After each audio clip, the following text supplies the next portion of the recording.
ومحمد مرسي العياط.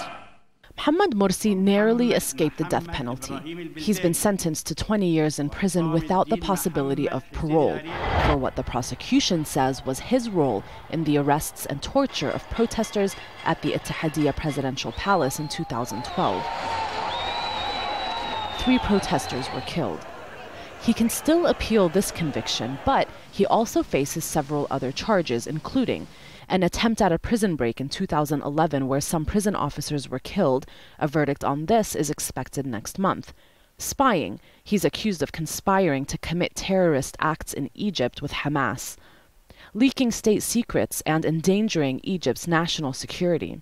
Fraud in connection with the Muslim Brotherhood's economic and social program. He's also charged with insulting the judiciary. Muslim Brotherhood leader Mohammed al-Baltagi, along with several other defendants, were also sentenced to 20 years.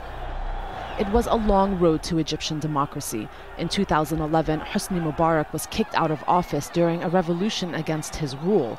Then, in a divisive election in 2012, Morsi became the first democratically elected president. But the celebrations wouldn't last long. He angered many Egyptians by issuing an order that prevented any court from overturning his decisions, effectively allowing him to rule unchecked until the drafting of a new constitution. That led to violence on the streets, with opponents denouncing President Morsi as a dictator and a new pharaoh. His decision to assume temporary power to overrule the judiciary prompted judges to go on strike until he tore up the decree.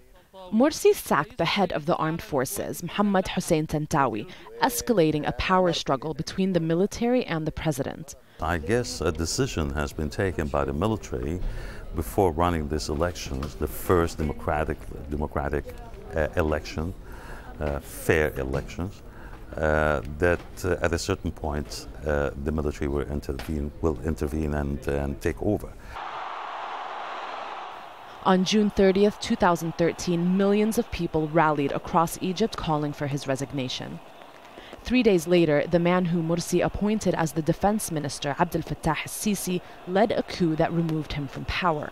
Sisi took over the day-to-day running of the country and Morsi was imprisoned. When taken office, Mohamed Morsi promised to form a government for all Egyptians, but his opponents say his rule only increased division and distrust. Although the defendants in this first trial were acquitted of intent to murder, any sentence against Egypt's first democratically elected president is seen as a big blow to the Muslim Brotherhood and its supporters. Renee, Odeh, Al Jazeera.